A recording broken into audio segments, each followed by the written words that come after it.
chicos, en esta clase vamos a aprender sobre las uniones químicas. Una unión química es cuando los átomos se enlazan entre sí formando otras sustancias.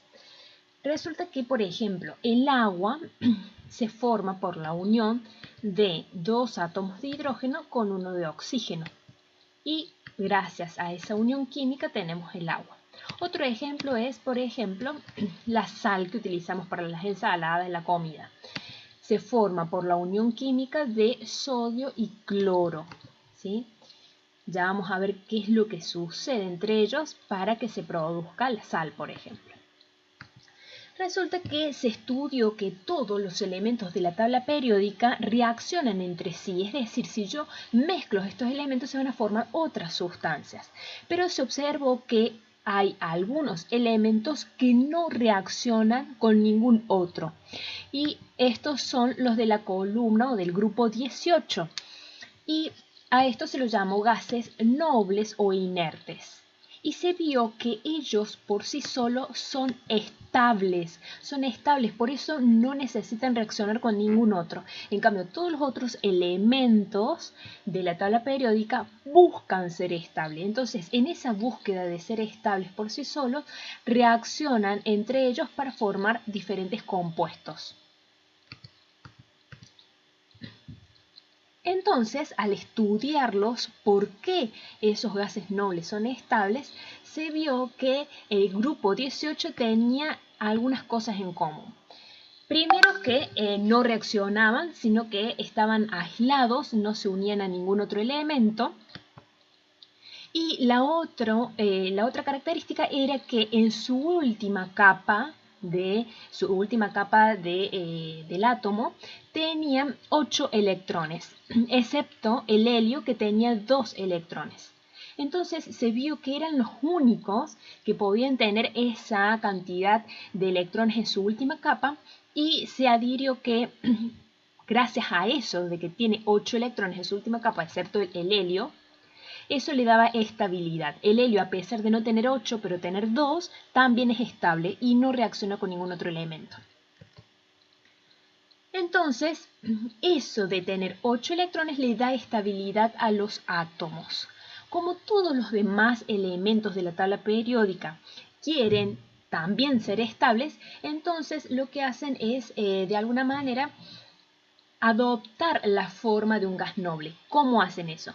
Lo que ellos quieren hacer es convertirse o que en su última capa tengan también 8 electrones. Veamos ejemplos. Por ejemplo, vamos a ver el neón, que es un gas noble. El neón tiene 10 electrones en total. Entonces, si hacemos la configuración electrónica, nos quedaría 1s2, 2s2, 2p6. Tenemos ahí 10 electrones en total.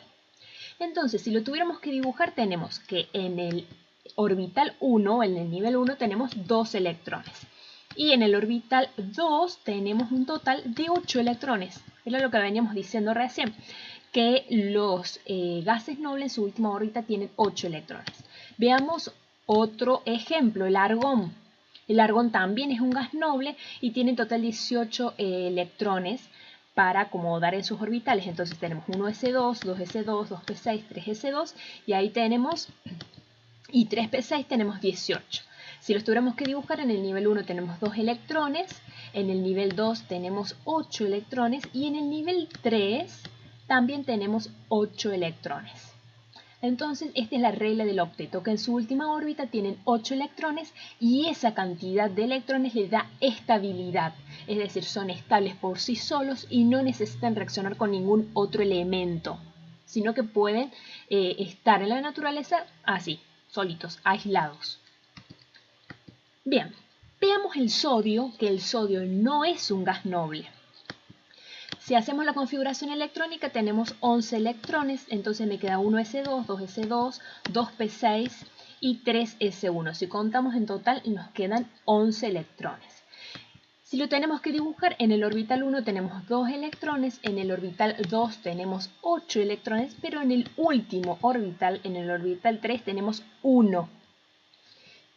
Y el sodio, si nosotros lo buscáramos así aislados, no se encuentra. Siempre reacciona con cualquier otro elemento. Siempre. Entonces, ¿por qué reacciona? Porque quiere ser estable. Se une a otro elemento para ser estable. Si observamos, sodio, para poder ser estable, dijimos que todos los elementos para que sean estables en su última órbita tienen que tener 8 electrones. Para que el sodio sea estable y tenga 8 electrones, fíjense, vieron que en el último orbital tiene un electrón y en el anterior tiene 8 electrones. Entonces a él le conviene perder ese último electrón de la última órbita, esa órbita desaparece y se queda con 2 orbitales y en su último orbital le da 8 electrones. Eso le conviene hacer al sodio para poder ser estable, pero para eso tiene que reaccionar con otro, ya lo vamos a ver más adelante. Veamos otro ejemplo, el cloro. Si hacemos la configuración electrónica del cloro, que tiene 17 electrones, nos queda 1s2, 2s2, 2p6, 3s2, 3p5. Si lo graficamos, tenemos en el orbital 1 2 electrones, en el orbital 2 8 electrones y en el orbital 3 tiene 7 electrones. El cloro así por sí solo no puede estar aislado, sino que tiene que reaccionar con otro. ¿Para qué? Para obtener 8 electrones en su última órbita. Fíjense en que su última órbita tiene 7 electrones, o sea que le faltaría uno. A él le conviene recibir un electrón para que en su última órbita tenga 8 electrones. Entonces, miren, si analizamos ahora juntos, el sodio dijimos que tenía en su último orbital un electrón y que a él le convenía perder ese electrón para que se quede con 8 en el segundo nivel. Y por otro lado, cloro, tenemos que el cloro tiene en su última órbita tiene 7 electrones y a él le conviene tomar un electrón para que en su última órbita se queden 8 electrones. Entonces, si los ponemos juntos al sodio y al cloro, el sodio le conviene darle un electrón. ¿Para qué? Para que desaparezca su último nivel y quede con, en su última órbita, quede con 8 electrones, entonces el sodio va a ser estable. Y el cloro le conviene recibir ese electrón que le dio el sodio. Entonces, en su último orbital, en vez de tener 7 electrones, ahora va a tener 8.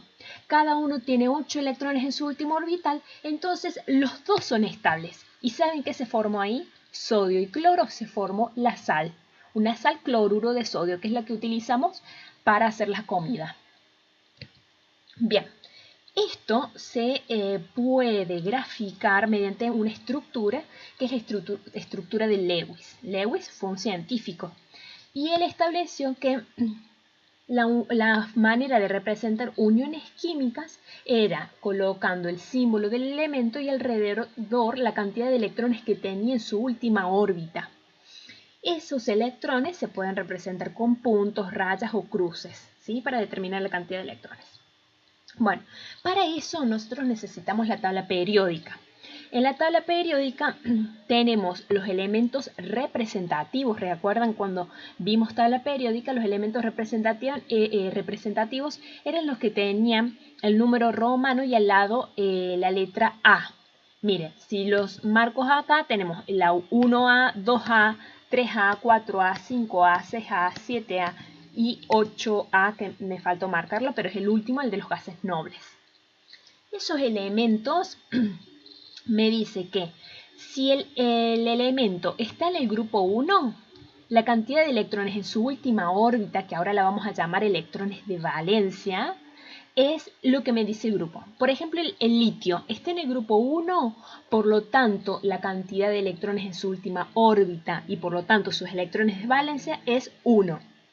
Si nos fijamos, el nitrógeno está en el grupo 5A. Entonces su última órbita o los electrones de valencia son 5. Eso es solamente para los elementos representativos. Los elementos no representativos, que son los del grupo B, son los que acabo de marcar, que están en el centro, esos no siguen esa regla. Entonces, esta estructura de Lewis, para representar los electrones de la última capa, hace que el elemento, nosotros ponemos el símbolo del elemento y es como si tuviera 4 caras, porque recuerden que si tenemos 4 caras y podemos colocar 2 electrones por cara, llega hasta 8 la regla del octeto. Miren, supongamos que tenemos un elemento X, no existe esa X, ¿sí? X quiere decir cualquier elemento va a tener su símbolo y vamos a representar como si fueran que tiene 4 caras. Esas líneas son las cuadras, como si fuera un cuadrado. En cada una de esas caras se coloca electrones. Si el elemento tiene un solo electrón, le coloco una figura que puede ser un círculo, una cruz o una línea. Entonces, si el elemento tiene 2 electrones, realizo otro gráfico. En este caso vamos a poner puntos. Si tiene 3 electrones pongo otro. Si tiene 4 pongo 4 y así sucesivamente. Como habrán visto, siempre se sigue una reglita, que yo tengo que poner al menos un electrón por cara, ¿sí? Vieron que yo, supongamos, si eran 4, no puse 2 en la misma cara y 2 en la siguiente. Miren, si fueran 4, yo pongo uno en una cara, otro en otra, otro en otro y otro en otra. No pongo 2 en una cara y 2 en la otra. Siempre se tiene que poner uno por cara a medida que se va llenando, ¿sí? Bien. Entonces, supongamos el sodio. Si yo les digo, necesito que ustedes me representen por estructura de Lewis al sodio. Lo que es la estructura de Lewis, dijimos que es representar la cantidad de electrones que ese elemento tiene en su última órbita. Esa cantidad de electrones en su última órbita se llama electrones de valencia. Entonces, habíamos dicho que teníamos que fijarnos en la tabla periódica, buscamos el elemento y su grupo. Bien, acá tenemos que el sodio está en el grupo 1 y dijimos que la cantidad de electrones era igual al número que me decía al que pertenece el grupo. En este caso, como el sodio está en el grupo 1, tiene un solo electrón en su última órbita. Lo representamos con un círculo, ¿sí? O un punto. Vamos con otro. Por ejemplo, el calcio. Buscamos el calcio en la tabla, está en el grupo 2, entonces tiene 2 electrones. Para representarlo coloco dos puntos. Otro elemento, el cloro. Busco el cloro en la tabla y está en el grupo 7A. Entonces tiene 7 electrones. Los tengo que representar. Ponemos 1, 2, 3, 4, 5, 6 y 7. Eso es para representar la estructura de Lewis, es decir, los electrones de la última órbita. Bueno, esto ha sido todo por esta clase, espero que anden muy bien y nos encontraremos en la siguiente.